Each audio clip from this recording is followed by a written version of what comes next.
Okay, so we're going to look at tripletaneous equations or simultaneous equations in three variables. So you're already used to doing these in two variables. So all that we're applying now is just the same method, the same steps, but with three letters. So as you can see in the steps here, we pick a variable that's easy to remove, and sometimes the question will lead us a particular way. We might have one equation that's only two variables, but we pick one that looks easy to remove across all three, and then we pair up our equations however we choose to eliminate that variable. And that gives us two equations then that have only two variables, and we can solve those as normal. So we're applying the same steps the whole time as you would have done with your normal simultaneous equations. So I pick two equations here. We'll say maybe A and B, because I'm looking at those equations and I'm seeing that maybe Z would be the easiest across all three for me to eliminate. So let's have a go at that. 2x plus y minus z equals 1, and that's going to give me 3x plus 2y equals 7.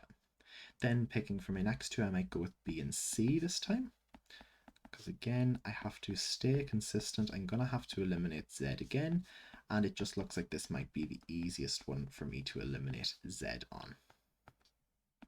So 4x plus 2y minus 2z equals 2, 4x minus 3y plus 2z equals 4, and that's going to give me 8x minus y equals 6. Okay, so taking those two equations now that we've come up with in just two variables, we're going to solve those and try and get a solution for x and for y. So let's multiply the second one by 2 here again. So I get 3x plus 2y equals 7, 16x minus 2y equals 12. And again, that's going to give me 19x being equal to 19, which means that x is simply equal to just 1. So taking that then and subbing it into one of our other equations here, we're going to get minus y equal to minus 2, which means that y is equal to 2. And subbing that back in then to the earliest equation we have. So let's just take the very top one there, because it seems the easiest to sub into. We get that z is equal to 3. And our last step that we can do here is just to rewrite our answers all together. Nice little box, making it clear to an examiner the answer that we've gotten. Okay, x is 1, y is 2, z is 3. Okay, and it just makes it easier for someone marking the exam to see exactly what we've gotten. So it's always a good idea to just group our answers together. So with these questions, we can sometimes be presented with questions of this style. So we can see we've some fractions involved now. And sometimes there'll only be one equation that is fractions, sometimes it could be two, it could be all three. We're going to take an example with all three, but again, it's the same method that we'd be following, whether it was one, whether it was two, whether it was, three. Okay, it's the same method that we're following the whole time. So what we're going to do is we're going to try and multiply across first of all to eliminate those fractions. Because we have an equation here with an equal sign, we can multiply across and eliminate the fractions, and that's actually not even us changing the equation, we're simply rewriting it. Obviously, if we only multiplied one side, then that would be changing the equation, and we can't do that. But because we're going to multiply both sides, we're just rewriting the equation in a different format. But it's very important that you remember that you have to multiply both sides. So say we multiply across here by 6, because that's kind of the lowest common multiple of the two denominators that we have there, 3 and 2. That's going to give me 6x over 3, that's 2x, plus 3y minus 6z equals 42. For the next one, we might multiply by 4, which just gives me x minus 6y plus 2z equals minus 24. And for the last one, I might choose to multiply across by 12 then, which gives me 2x minus 3y minus 4z equals 12. So making sure that we've multiplied across completely, so that we're also multiplying the 7, the minus 6, the 1 there, that we're not just multiplying the left-hand side. So also the right-hand side, and just keeping it consistent there the whole way across. So once we've done that, we take our equations as before. So looking at this one here, I might take A and C first of all. And again, it doesn't particularly matter which letter you decide to go for, and everyone might choose to do the equation slightly differently and should still get the same answer regardless. I'm going to pick A and C here because I can see that the y's will eliminate immediately, which will give me 4x minus 10z equals to 54. Then picking another 2, I might do a and b this time. So a is 2x plus 3y minus 6z equals 42, and b is x minus 6y plus 2z equals minus 24. I have to stick with y, so I'm going to multiply the top one by 2, so 4x plus 6y minus 12z equals 84, and x minus 6y plus 2z equals minus 24. And again, the y's will be eliminated there. I get 5x minus 10z equals 60. Taking those two equations there, 5x minus 10z equals 60, 4x minus 10z equals 54. I'm going to multiply the bottom one here by minus 1 so that I can get the two y's to be eliminated there, because we have the same amount but just a different sign. So that's just going to allow us to eliminate the y's there. So I get that x is equal to 6. Subbing then back into one of our equations there, we'll just pick this bottom one just for handiness, but again, it shouldn't matter. So that gives me 24 minus 10z equals 54. And taking that across, then that's going to give me 30, and z being equal to minus 3 there.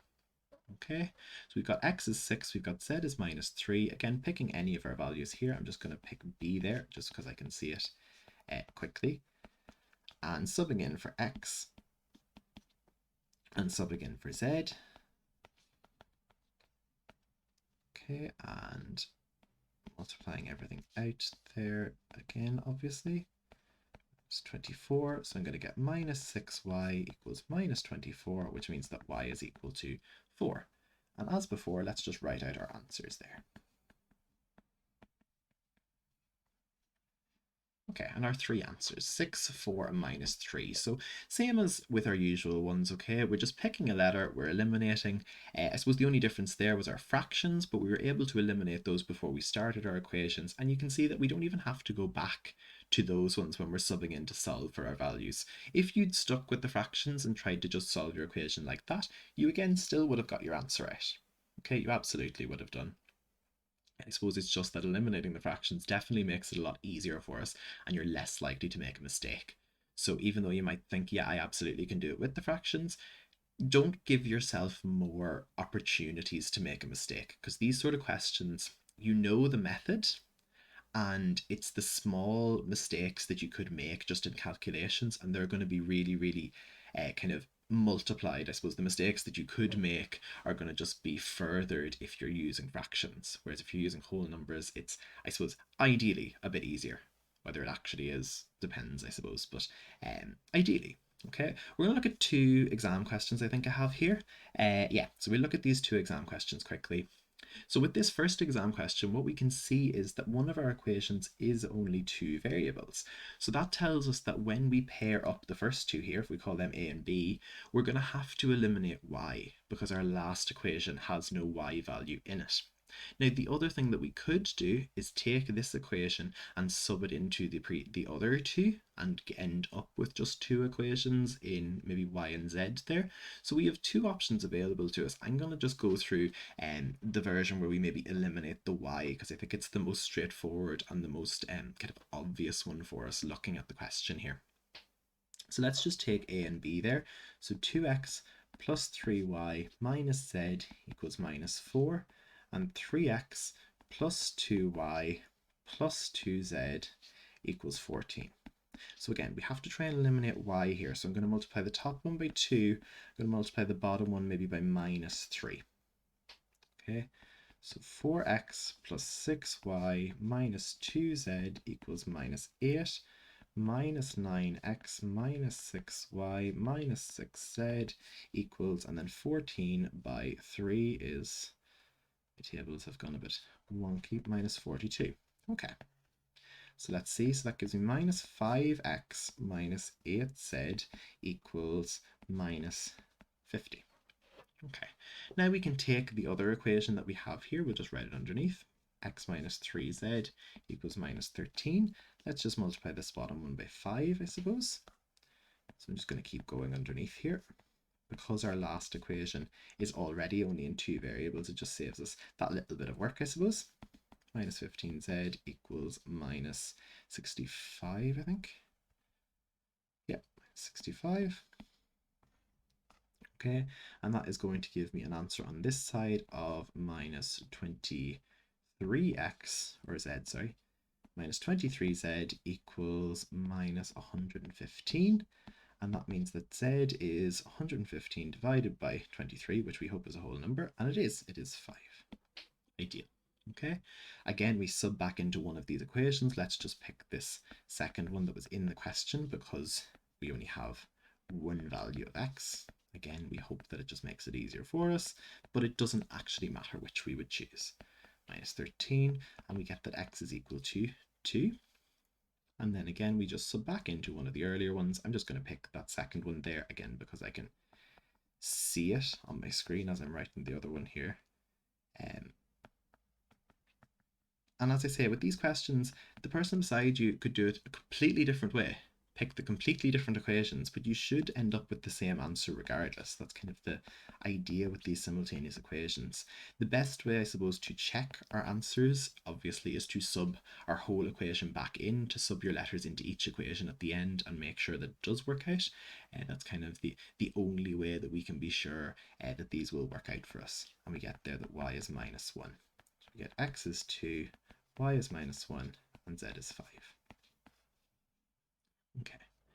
We look at one more of these ones here. So we have one now that looks a little bit more complicated. So I think we're just going to have to make sure we have our kind of wits about us looking at this one. So 4a plus 3b plus 3c. So here we have three equations, we have three letters, we have all coefficients in front of the letters. So looking at it, I suppose c looks like it'll be the easiest thing to get rid of because we have the same amount of c in each of our equations. So let's just pick maybe the first two and put them together first of all.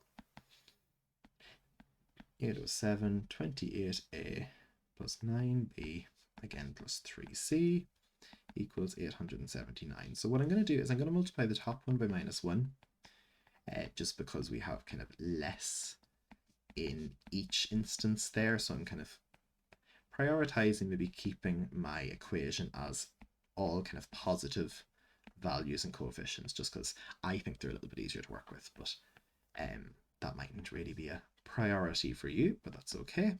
So let me see, 72.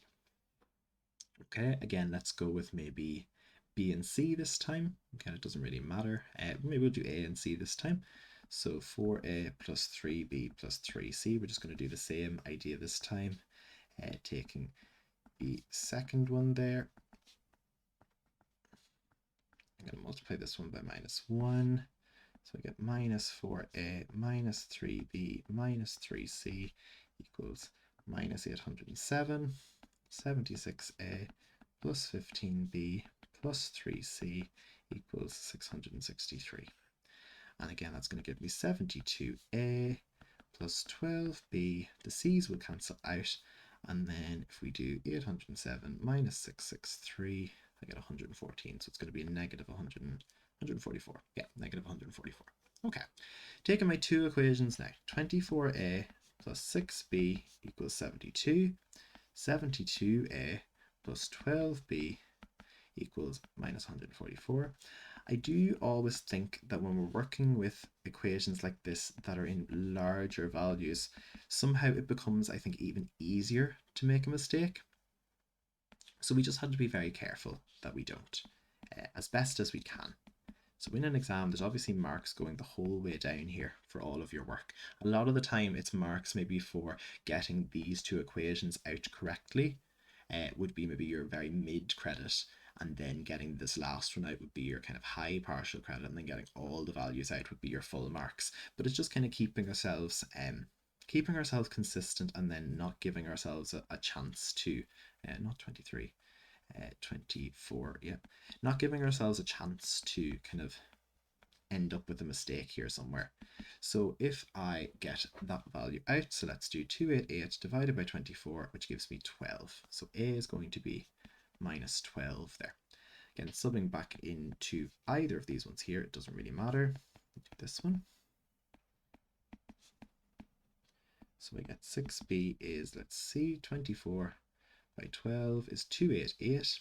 minus 288. So I'm going to add that on to 72, and I get 360. So I get that b is going to just be 60. And then subbing that back into one of the earlier ones here. So maybe we do 4a minus 12 plus, so again, 3b, 3 times 60 plus 3c equals 807. And solving that there, we're going to get minus 48 plus 180 plus 3c equals 807. We get 3c is equal to, let's throw my calculator over here, 807, it's going to be minus 180 plus 48, which is 675, and we get then that c is equal to 225. Again, I'm just going to write it up here just for handiness. Obviously, in your own one, we'll try and keep it a little bit more controlled. I'm just writing it kind of quite big here for this example. But again, getting our answers out, a is minus 12, b is 60, c is 225.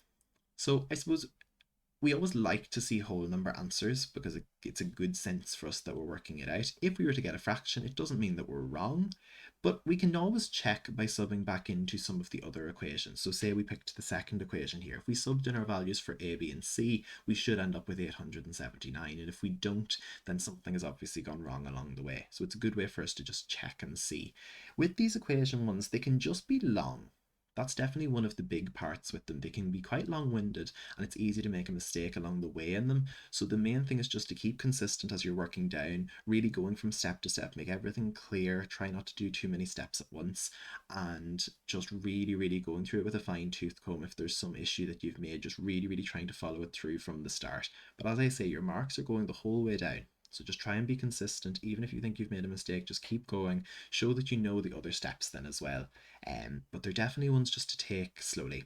We're going to look as well at doing some of the in-context ones, but I think I'll do that as a separate video and we can look at the 2 variable and the 3 variable in that case.